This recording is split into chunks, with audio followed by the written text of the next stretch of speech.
back to the middle ground. I'm Elizabeth. It's nice to see you again. I know that things have been tense. Everybody's had their eyes on Eastern Europe and the tensions there, as well as all of the events that are happening with our world leaders over the past several days. So, I mentioned in my last outlook that it looked likely that NATO didn't have very many options, that Putin was not going to respond to diplomacy, that I have continued my repeated opinions that the only thing Putin will respond to is a military of equal size. But I wanted to respond to events that have been happening. People have been very frustrated with the media coverage, just all kinds of confusion.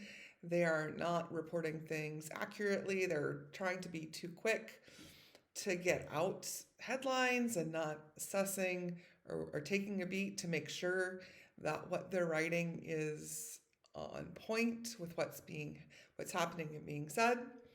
But I did mention several times in my previous two videos that he wanted to watch these eastern regions that Putin wants to annex. And the events in Russian parliament, not the hokey pokey Putin was playing with his tanks and troops. I call it the hokey pokey because he would take a tank out of Crimea and then put it in Belarus. So it's just kind of like take a tank out, put a tank in, take a tank out, shake it all about, I figure he's probably just dancing around in the Kremlin while he's entertained about the media, trying to figure out whether troops are there or not. The ironic thing is that satellites exist, and we can all tell if they're real time, the amount of troops there. It's not like there's anything hiding, whether we need to go spend a week trying to figure out whether troops are there or not. To capture an image. They have the open source intelligence, so everyone who sees something can send things in. So it's very real-time intelligence, very real-time imaging about the positions and size of the military. So that's easy. You can get on Twitter yourself and find those images. So you really don't need to rely on whether the media headlines tell you something or not. So we have had a lot of moves from the U.S., and I will say, I mentioned in my review of the press conference with Biden and Schultz last week that this seemed like a new era in this partnership. Schultz is having to dive right into the fire in his chancellorship. This is definitely setting the tone for his leadership and the diplomacy of Germany going forward. I think after the events we've seen in the last few days, I would continue to emphasize this appears to be a new era in geopolitics. I want to get into that in more detail. So Biden had a very brief 10-minute press conference where he said that he did believe that Putin had decided to invade. I agree with this analysis. Putin has been planning this since the spring. So this is not a fly-by-night, spur-of-the-moment plan on his part. This is going to be well thought out, step-by-step strategy that he's going to implement, that he has been working on for 9 months. And I fully believe that he had always intended to carry it out, and everything else is a smokescreen.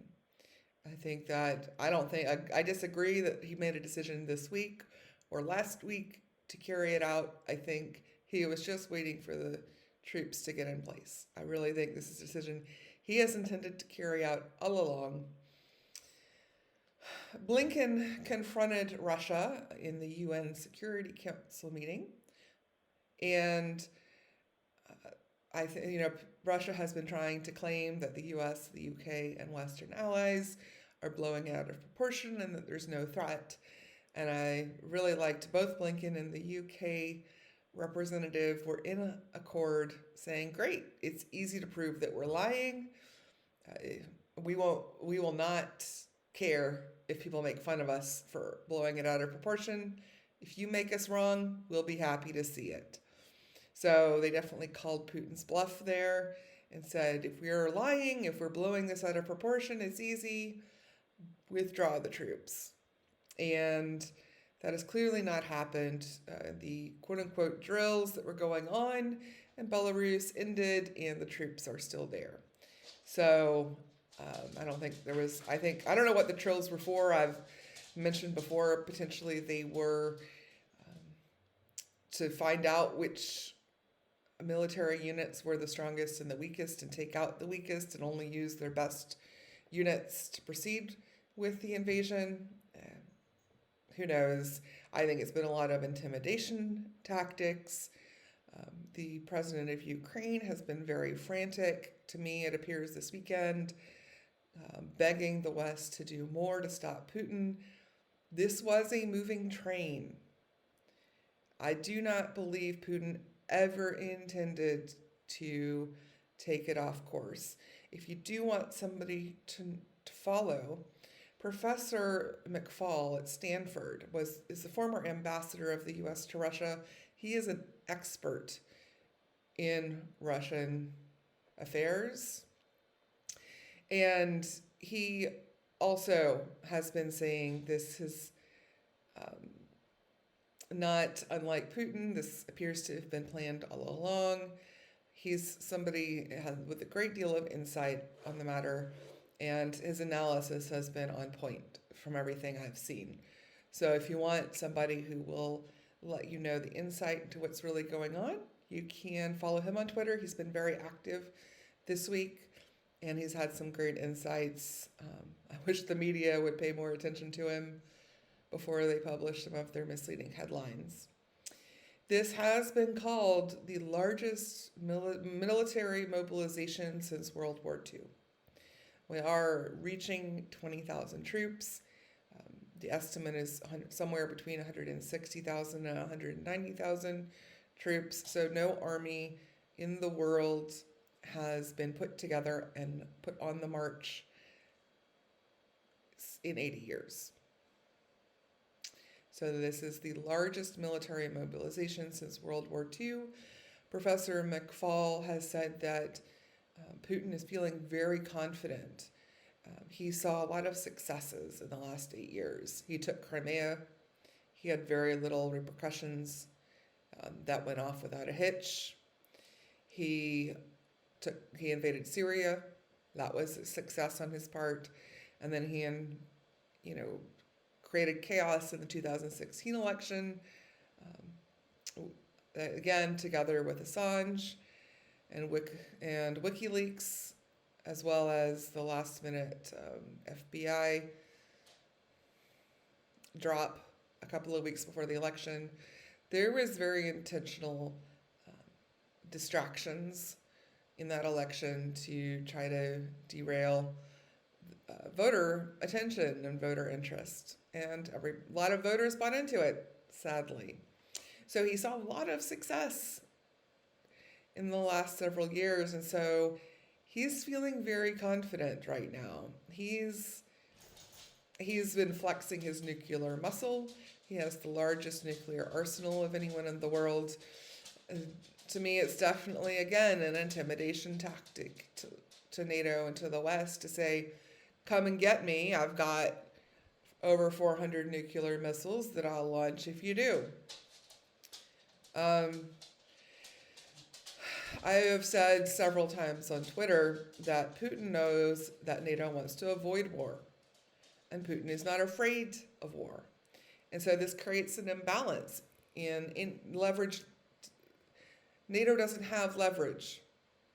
It's been very Machiavellian. Machiavelli said, to win, you need to be the one crazy enough to do in the room to do the things no one else will do.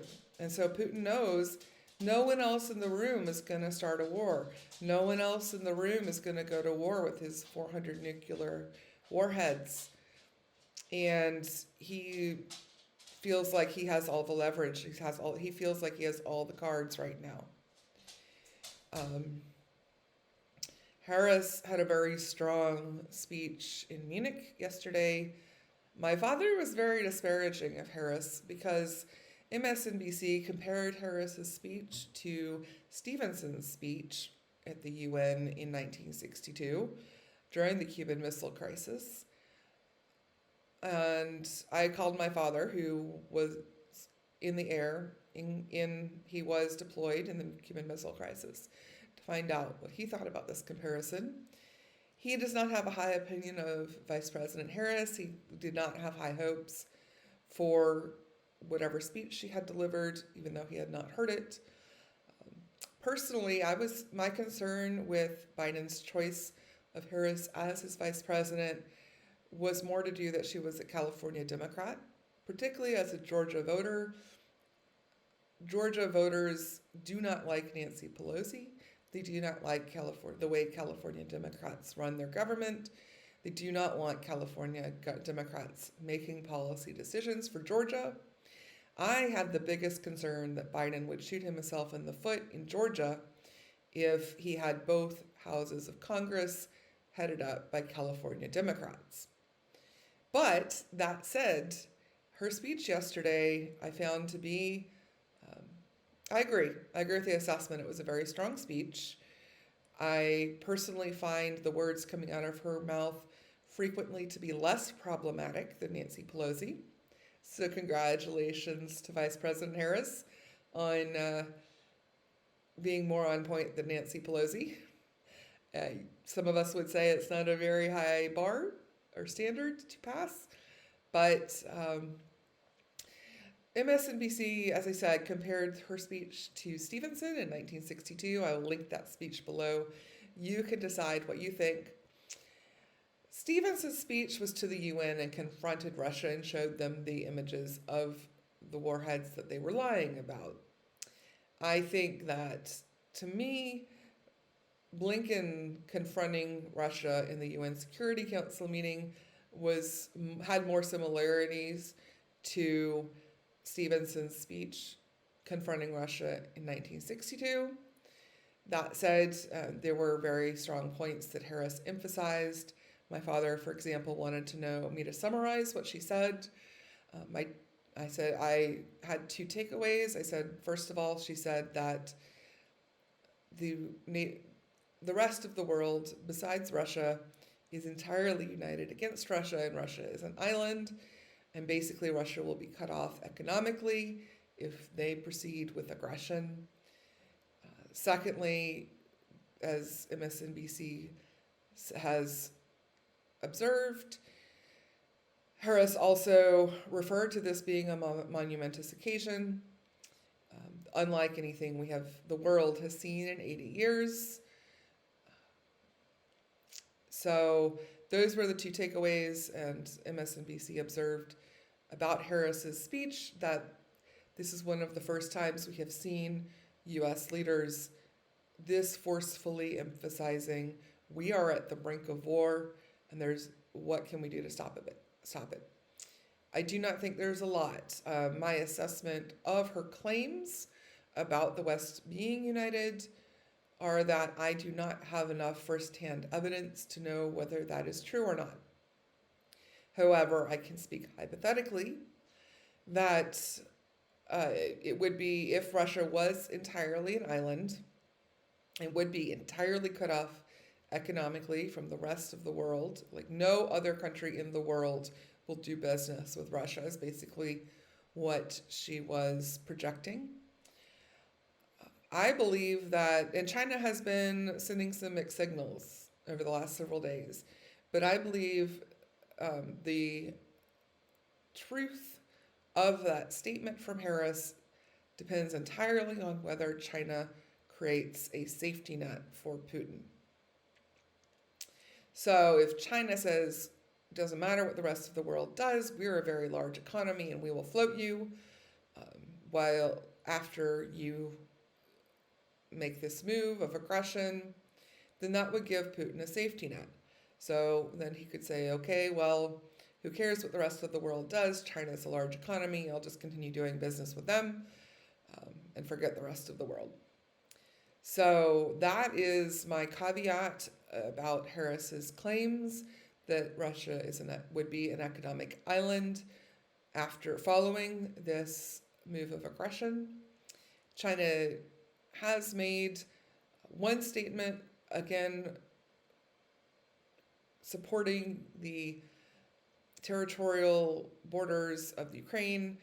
I think what puts China in a very tricky situation is that there are many agreements in place surrounding this particular region, surrounding this particular border, and they are agreements that Putin has signed. So that's the problem here. It's not like he's making up the rules as he goes. He has actually agreed to the rules and he is breaking them. So that puts China in a very precarious scenario. They're actually saying, well, then treaties don't matter. We are going to support you breaking your own treaties that you signed. Not a great position for China to put itself in. China does not appear to want to get involved militarily at this point. There have been all kinds of claims circulating that they're involved with inter-party politics at the moment. They're too busy with their own internal issues they did not spend 9 months planning a war against Russia. My father said that the U.S. is not prepared for a war with Russia. Should the U.S. have been prepared since start preparing in the fall? Maybe so. As I said, these troops have been mobilized since last spring. So the buildup of troops in the region were apparent several months ago. At the end of the year, they were already 100,000. So there would have been reason to be overly cautious and potentially start preparing for a war with Russia several months ago if there had been more alertness.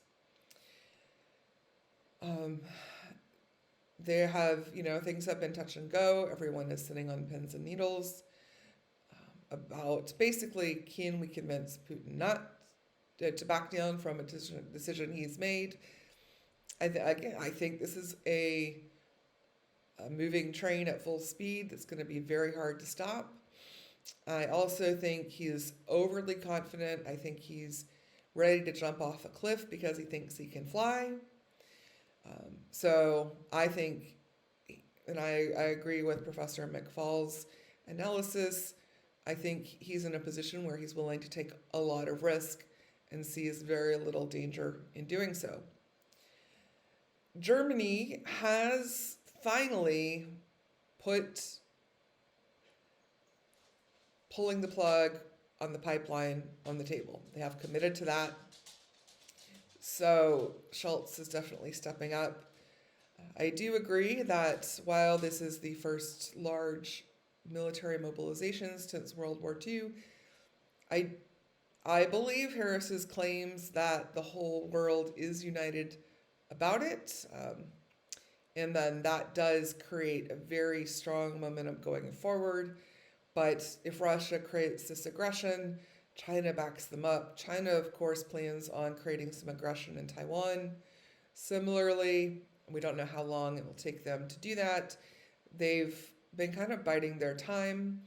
As I wrote to Jake earlier this year and kind of agreed with The Economist on that the time is on their side. They have felt the U.S. growing weaker, and they just feel like, well, we'll just have to wait the U.S. out long enough, and then we can basically do whatever we want and take over Taiwan. So we don't know how. I think those are the two powers in play, in contrast to the rest of the world who is uniting. So I think following all of this will be the new world order, if you will. And as it's been observed, Putin has tried very hard to divide the West. Putin has been creating this campaign of misinformation for the past 8 years, using social media primarily to do that, to drive just wedges in between people, having whole banks of cyber trolls, their only job to get on to lure people into dialogue and then start making them angry about something, angry at someone who's the other person in their country that they are supposed to be angry at. So we know that Putin has been involved with those strategies for several years, and he has been trying very hard to undermine and divide the West. So if the West is now united front, and then the opponents will be Russia trying to take the Ukraine and China trying to take Taiwan, then this will be the new kind of world order, I guess, if these events continue to proceed.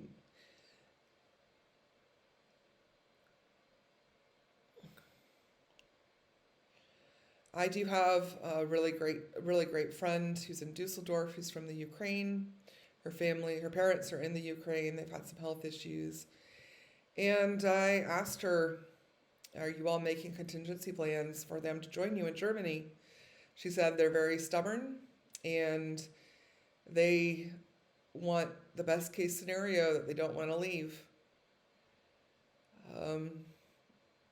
I hope to my friends who have loved ones in Ukraine, at least make contingency plans, at least have a plan B, because when the invasion starts, everyone will try to be getting out, and it'll be very rushed, and you might not be able to. A holiday in Germany right now doesn't look like a bad plan. She's got a new baby this year, so come visit your granddaughter, and I just hope that our friends in the Ukraine are staying safe. Make contingency plans to get out, please. I know you love your country, but we want you to be alive to go back to when all of the dust settles. All right. I hope they're all staying safe. I do wish for the best. I'm sorry that my report has not been more positive, but hopefully everyone is clear on where we stand and what we're looking at over the next week. It's not happy times. Hopefully we'll talk another time when we have happier news.